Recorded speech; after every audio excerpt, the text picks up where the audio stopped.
সম্মানিত দর্শক, আমি আজ এমন একটি জায়গায় এসেছি যে জায়গাটি দেখলে আপনারা মনে করবেন যে এটা হয়তো বা ইউরোপের কোনো জায়গা বা বিদেশে যে কোনো একটি জায়গা বা এলাকায় রয়েছে। কিন্তু সবচেয়ে আশ্চর্যের বিষয় হলো, হ্যাঁ, এই জায়গাটি এবং যে প্রতিষ্ঠানটি অর্থাৎ যে স্থাপত্যটি আমি দেখাবো এটা আসলেই ইউরোপের আদলে করা, সম্পূর্ণ বিদেশের আদলে করা। কিন্তু এই জায়গাটার ঠিকানা আমি আপনাদেরকে পরে দিচ্ছি।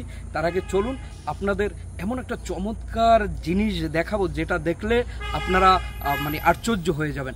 আসুন। ঢুকতে কিন্তু আরও মানে চমৎকার একটি জিনিস, যে ঢোকার গেটটাও কিন্তু এটা মনে হয় না যে বাংলাদেশের কোনো গেট।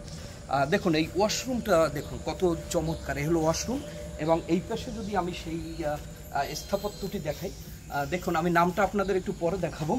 এই দেখুন এখানে আমরা একটু এই দিকটা খুব সুন্দরভাবে দেখাচ্ছি। দেখুন আপনারা এই যে স্থাপত্যটি, এটা আসলে কিসের মতো দেখায়, এটা আপনারা দূর থেকে দেখলে বা হঠাৎ করে যদি এই ধরনের কোনো স্থাপনা দেখেন, হঠাৎ করে এই ধরনের যদি কোনো স্থাপনা দেখেন তাহলে কিন্তু আপনি বুঝতে পারবেন না যে আসলে এই স্থাপনাটা মানে এটা স্থাপনাটা আসলে কি, এই যে বিল্ডিংটি এটা যে কি, এটা কিন্তু আপনি ইচ্ছে করলেই হঠাৎ করে দেখলে বুঝতে পারবেন না। কিন্তু আপনি যদি আমেরিকাতে বা ইউরোপে, বিশেষ করে ইউরোপে যদি আপনি থাকেন তাহলে বুঝতে পারবেন যে এই স্থাপনাটা কি, এটা ইউরোপের মানুষ বুঝবে। কিন্তু বাংলাদেশে এত চমৎকার ইউরোপের আদলে এই যে একটি চমৎকার স্থাপনা, এটা কোন ধরনের স্থাপনা সেটাই আপনাদেরকে আমি দেখাতে যাচ্ছি আজকে। একটু আসুন,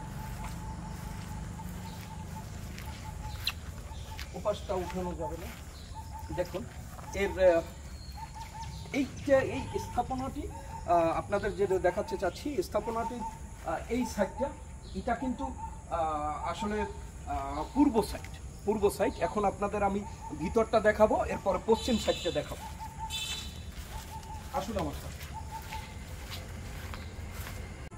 আপনাদের যদি একটু ভিতরে নিয়ে যাই যে আসলে এইটা কোন ধরনের স্থাপনা এটা দেখানোর জন্য, আসুন আমার সাথে।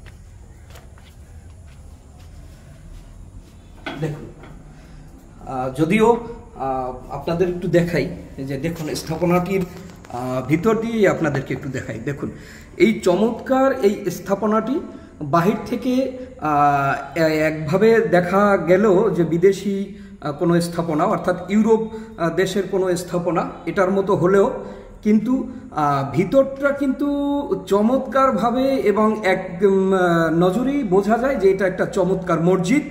এবং এই মসজিদটি সম্পূর্ণ ইউরোপের আদলে করা হয়েছে, অর্থাৎ ইউরোপের যে অন্যান্য স্থাপনাগুলো সেই অন্যান্য স্থাপনাগুলোর মতোই এই মসজিদটি করা হয়েছে। বাহির থেকে মোটেই বোঝা যায় না যে এটা একটা মসজিদ, কিন্তু ভিতরে আসলে এটা বোঝা যায়। যদিও আমরা অনেক আগ থেকেই জানি এখানে একটা চমৎকার মসজিদ রয়েছে, কিন্তু এই মসজিদটি সম্পূর্ণ বিদেশি আদলে করা, যদিও এই মসজিদের কোনো মিনার নেই। এতক্ষণ আপনাদের আমি এই স্থাপত্য বা এই স্থাপনাটি দেখালাম, কিন্তু আসলে এই স্থাপনাটি আমি আপনাদেরকে বলেছি এবং চতুর্দিকে দিয়ে দেখিয়েছি যে আসলে এই স্থাপনাটি কোন ধরনের স্থাপনা হতে পারে। যদিও বিদেশের ক্ষেত্রে অনেকেই বুঝবে, কিন্তু বাংলাদেশের ক্ষেত্রে এটা কেউই বুঝবে না দূর থেকে যেটা কি। পরবর্তীতে আমরা যখন কাছে এসেছি, ভিতরে দেখেছি, তখন দেখি এটা একটা চমৎকার মসজিদ। এবং এই মসজিদটি দেখুন এখানে নাম লেখা রয়েছে আল ইসাক জামে মসজিদ, পাদ্রিশিপুর 4 নং ওয়ার্ড, বাকেরগঞ্জ, বরিশালে এটি অবস্থিত।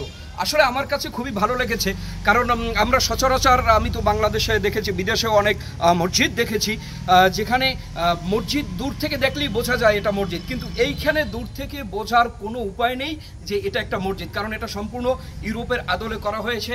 আপনারা সবাই আসবেন, মাঝে মাঝে এখানে ঘুরতে আসবেন, দেখতে আসবেন যে ইউরোপের আদলে এই চমৎকার মসজিদটি করা হয়েছে বরিশাল জেলার বাকেরগঞ্জ উপজেলার 13 নং পাদ্রিশিপুর ইউনিয়নের 4 নং ওয়ার্ডে এই মসজিদটি অবস্থিত। যদিও এর আরেকটা বিশেষত্ব হলো এইখানে এই যে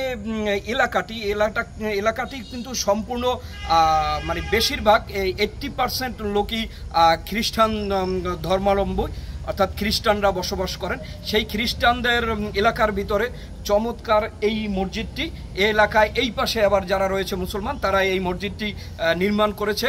অবশ্যই বিদেশের আদলে, ইউরোপের আদলে, ইতালি বলেন বা অন্যান্য কোনো দেশ বলেন, তাদের আদলে এই মসজিদটি করা হয়েছে। আপনারা মাঝে মাঝে এখানে ঘুরতে আসবেন। সকলে ভালো থাকবেন। আসসালামু আলাইকুম ওয়া রাহমাতুল্লাহ।